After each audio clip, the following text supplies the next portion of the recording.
नमस्कार, मैं विद्याभूषण। आप देख रहे हैं गणतंत्र इंडिया। आज हम काशी हिंदू विश्वविद्यालय वाराणसी में मौजूद हैं, जहां पे doctor Ambedkar centre of excellence द्वारा संचालित सिविल सर्विसेज एग्जामिनेशन की तैयारी कराई जाती है। आज हमारे साथ हैं आर के निगम सर, जो संस्थान के असिस्टेंट रजिस्ट्रार हैं। आज इनसे हम जानेंगे कि इस संस्थान में कैसे प्रवेश लें और क्या है प्रक्रिया। आइए इनसे जानते हैं। सर, बहुत बहुत धन्यवाद आपका। हाँ, आपको भी बहुत बहुत धन्यवाद। सर, डैश में एडमिशन लेने के लिए क्या प्रोसेस है? देखिए, डैश में एडमिशन लेने के लिए ये है कि social justice empowerment ministry doctor Ambedkar foundation द्वारा स्कीम चलाई जा रही है भारत सरकार की। ये एससी केवल पहले शेड्यूल कास्ट के बच्चों के लिए थी लास्ट ईयर, लेकिन अब इस साल से शेड्यूल कास्ट के साथ साथ ओबीसी के बच्चों को भी ली जा रही है। और ये उसमें 70% सीट एससी के लिए होगी, 30% ओबीसी के लिए होगी और 30% सीट उसमें से महिला कैंडिडेट के लिए रिजर्व होगी। सर, ये जो doctor Ambedkar centre of excellence जो ये नाम है, ये कैसे विचार ये आया कि ये नाम रखा जाए? देखिए, ये तो doctor Ambedkar foundation social justice empowerment ministry के द्वारा डिसाइड है भारत सरकार की, और उन्होंने ये डिप्रेस क्लासों के लिए स्कीम चलाई है कि जो तबका हमारा पिछड़ गया है, उनको आगे बढ़ाने के लिए भारत सरकार ने स्कीम सोचा है।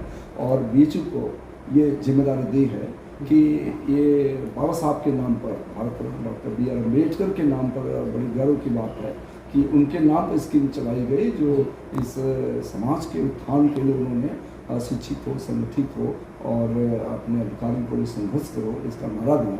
तो शिक्षित होने की बात समाज के लिए बहुत ज़रूरी है और इसके लिए सरकार ने समझा, इसलिए इसका नाम doctor Ambedkar centre of excellence है। सर, इसमें एडमिशन का प्रोसेस क्या है? देखिए, इसमें एडमिशन का प्रोसेस ये है कि जो भी ऑल इंडिया टेस्ट है, और ऑल इंडिया का कोई भी बच्चा, ये नहीं कि जो बीएचयू में वही नहीं, ऑल इंडिया का कोई भी स्टूडेंट एससी और ओबीसी का अप्लाई कर सकता है। ओनली वो ग्रेजुएशन किया हो, ग्रेजुएट पास हो, किसी भी स्ट्रीम से पास हो ग्रेजुएशन, और वो अप्लाई कर सकता है, मगर उसके दिल में सोच हो। मैंने सिविल सर्विसेज में वो स्टेट लेवल पर जो पीसीएस में और आईएएस के लिए जो अगर उसके दिल में इच्छा है तो वो एडमिशन ले सकता है जी। तो उसके लिए स्कीम चलाई गई। सर, इसमें एंट्रेंस का जो सिलेबस है, क्या प्रोसेस रहेगा? देखिए, ये ग्रेजुएशन लेवल का ही क्वेश्चन पूछे जाएंगे, और सिविल सर्विसेज में जैसे क्वेश्चन आते हैं लेवल वही होगा, और प्री के जो टेस्ट होते हैं उसी तरह से होगा, लेकिन लेवल जो है उसका ग्रेजुएशन लेवल नहीं होगा जी। सर, कोई बच्चा जब इसमें एडमिशन ले लेगा तो क्या उसे बीएचयू जैसी फैसिलिटी दी जाएगी?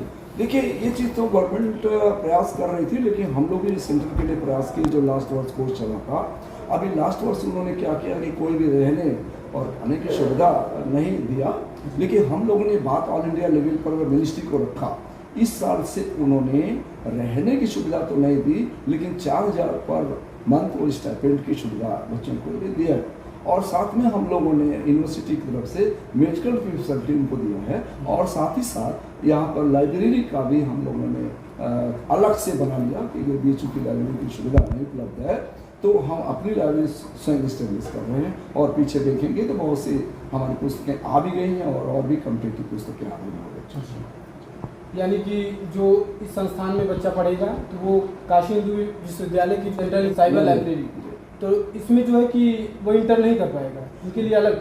देखिए, ये चीज़ था, तो ये प्रशासन से बात हुई, वाइस चांसलर साहब के ने जो एडवाइजरी कमेटी, उसमें ये बात हमने एज ए सेक्रेटरी रखा था मीटिंग में, लेकिन इसमें नहीं हुई कि बहुत दबाव है। यूनिवर्सिटी प्रशासन ने कहा कि बहुत दबाव है। दूसरे कंपटीशन से संबंधित पुस्तकें भी हमारे पास वहाँ उपलब्ध नहीं, वो डिफरेंट कोर्सेज के, तो हम लोगों के लिए ये अलग से लाइब्रेरी करने का परमिशन मिला। तो हम लोग अपने बच्चों की सिविल और स्टेट से संबंधित जो भी इम्पोर्टेंट बुक्स हैं, वो सारी चीज़ें खुद अपने बच्चों को मंगा रहे हैं, और हमारा ओल्ड कंप्यूटर सेंटर पर हमारा सेंटर बन रहा है, तो ये सारी सुविधाएं बच्चों को स्वयं हम देंगे, वहाँ से भी अच्छी सुविधा देने का प्रयास है, तो उनको आवश्यकता कहीं जरूरत नहीं पड़ेगी। सर, इसमें जो बच्चा बाहर कहीं कोर्स कर रहा है तो वो इसमें एडमिशन ले सकता है? या देखिए गौतम जी, बात ये है कि अगर जिसने अपने मन में बना लिया कि हम सिविल सर्विसेज करेंगे और यूपीएससी का करेंगे, तो इसमें केवल नाम के लिए एडमिशन नहीं लेना। सबसे बड़ी बात है कि जो हम टारगेट रखते हैं, जैसे लास्ट ईयर 45 प्रोफेसर्स को भी यूनिवर्सिटी के लगाया और 3 टीचर्स को भी रखा, जो अनुभवी टीचरों को रखा, पुनः इस साल भी रखेंगे।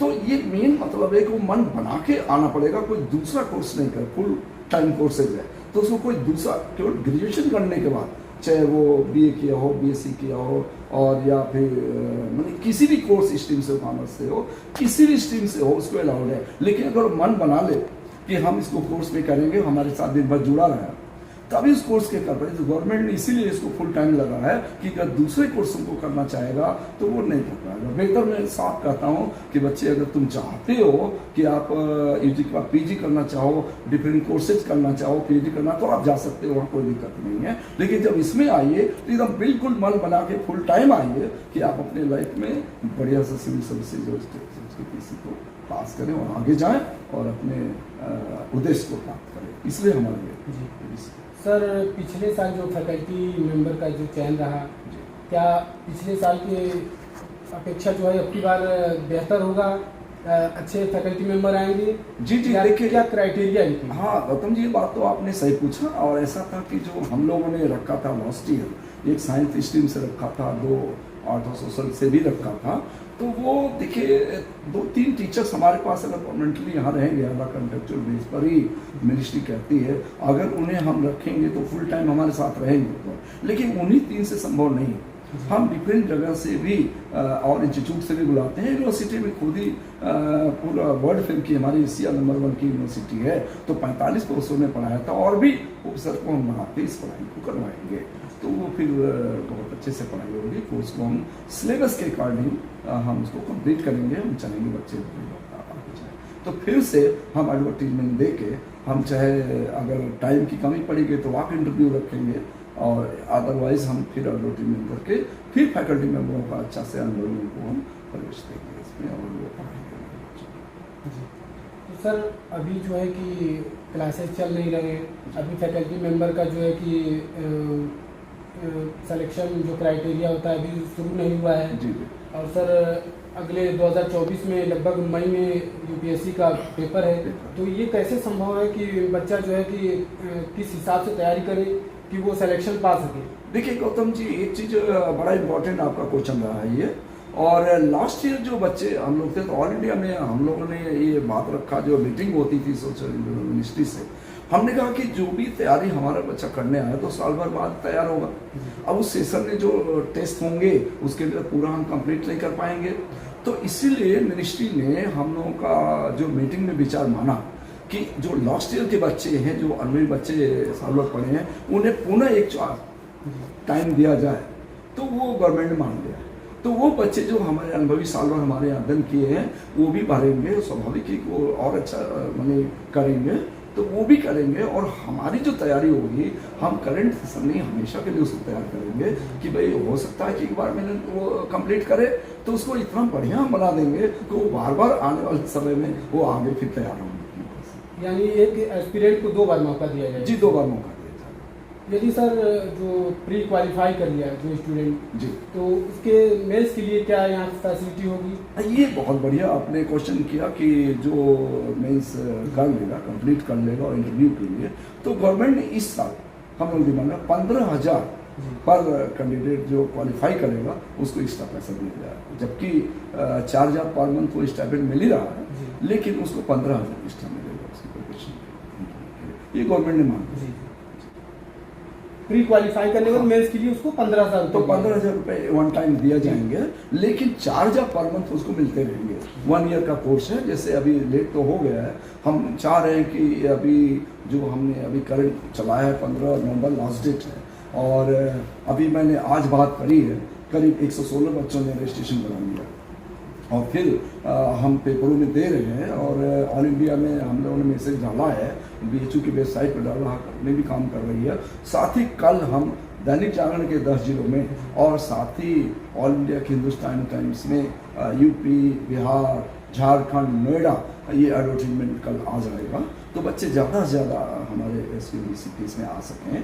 तो हम लोगों ने इस पर प्रयास किया है कि बच्चे और अच्छा से आकर के अप्लाई करें आ सकें। जैसा कि सर हमें ज्ञात है कि ये कोचिंग जो है पिछले साल से, आपने भी बताया कि पिछले साल से संचालित हो रही है। जी जी। तो सर पहले की अपेक्षा अभी नए वर्ष में क्या जो है कि फैसिलिटी बढ़ाई जाएगी या जो बेहतर होगा पहले के? जी जी।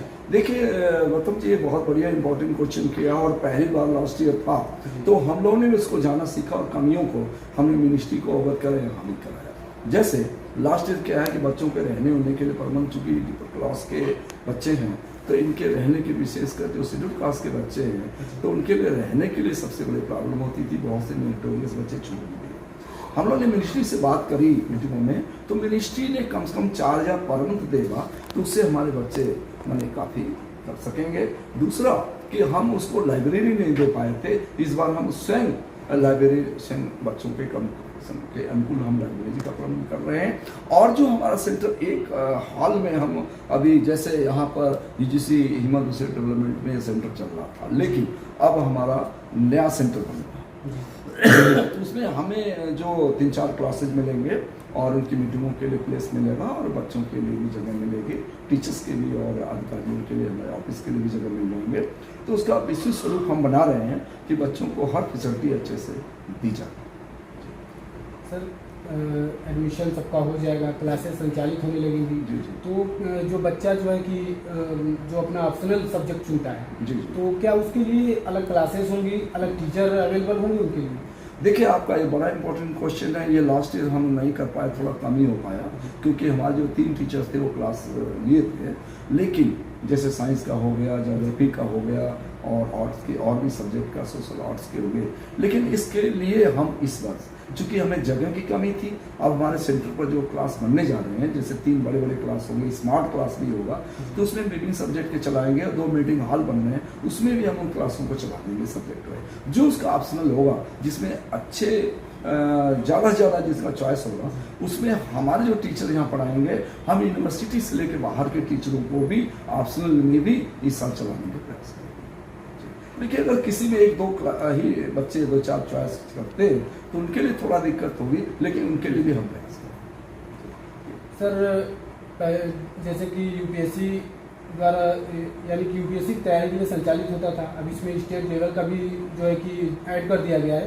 तो जो अलग अलग भारत के अलग अलग राज्य हैं, सबकी पीसीएस लेवल की जो एग्जामिनेशन की तैयारी है, तो इनके लिए भी सिलेबस जो है निर्धारित होगा या इनके लिए जो स्पेशल तैयारी होगी? जी जी। देखिए, एक चीज़, आपका यह क्वेश्चन बहुत अच्छा है। हम लोगों ने विचार किया इस साल, और भी छोटे मोटे कोर्स नहीं लिया, केवल आईएएस और पीसीएस के स्टेट लेवल का लिया। उसमें क्या कि जो आईएएस के लिए हम बच्चे को तैयार करेंगे, तो लगभग 80% क्वेश्चन उसमें पीसीएस के भी स्टेट के लेवल के आते हैं। तो हमारी दोनों तैयारियां साथ होंगी, और यही नहीं, जो यूपी ही नहीं, जैसे आपका बिहार पीसीएस है, झारखंड है, मध्य प्रदेश है, राजस्थान में, ऑल इंडिया के जिसमें है, उसका सिलेबस मंगा के अपने एक्सपर्ट द्वारा उसकी भी हम तैयारी करवाएंगे। ये इस साल से हम प्लानिंग करेंगे। तो इस तरह से बच्चे हमारे पीसीएस को भी अच्छे से कर सकेंगे, और आईएएस का तो एक ही सिलेबस उसको करेंगे, और सब्जेक्ट वाइज जो है उसका हम प्लान करेंगे।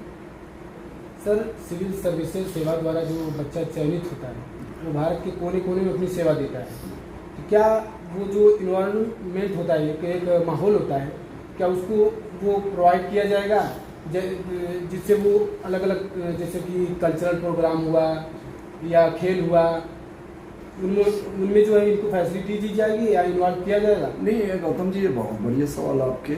और देखिए, ऐसा कि लास्ट ईयर हम लोगों ने टूर का प्रबंध किया था, और जैसे बीचू का साउथ कैंपस, वहाँ भी टूर ले गए थे 2 बार। लेकिन इस साल हम लोग चीज़ें और भी, यहाँ बीचू का जो स्वतंत्रता भवन है और वहाँ भी, और यहाँ जो भारत कला भवन है, उसको भी हम लोगों ने दिखाया सारी चीज़ों को। लेकिन इस साल हमारी प्लानिंग है कि टूर हम विभिन्न जगह उसको ले जाएं, और कल्चरल प्रोग्राम में भी अपने बच्चों को इन्वॉल्व करें, गेम्स में भी इन्वॉल्व करें, कि बच्चों की अभिरुचि उसके अनुकूल हो, क्या इसके अनुकूल। तो ये हमारी इस साल की प्लान है कि हम उसके अनुकूल भी करेंगे, क्योंकि हमें दूसरे साल बहुत कुछ अनुभव मिल चुका है कि हमें क्या जरूरत है, और हम इसके लिए बच्चों से भी चॉइस लेंगे, और उनके अनुकूल सलाह हम चाहते हैं कि हम लोगों का पूरा सहयोग उनके साथ। ठीक है गौतम जी, ये हमारी सोच है। सर बहुत बहुत धन्यवाद हमसे जुड़ने के लिए। देख पा रहे हैं जो 2022 और 23 का सिविल सर्विसेज की जो तैयारी कराई जा रही थी, ये क्लास का एक कुछ माहौल है, आप देख सकते हैं।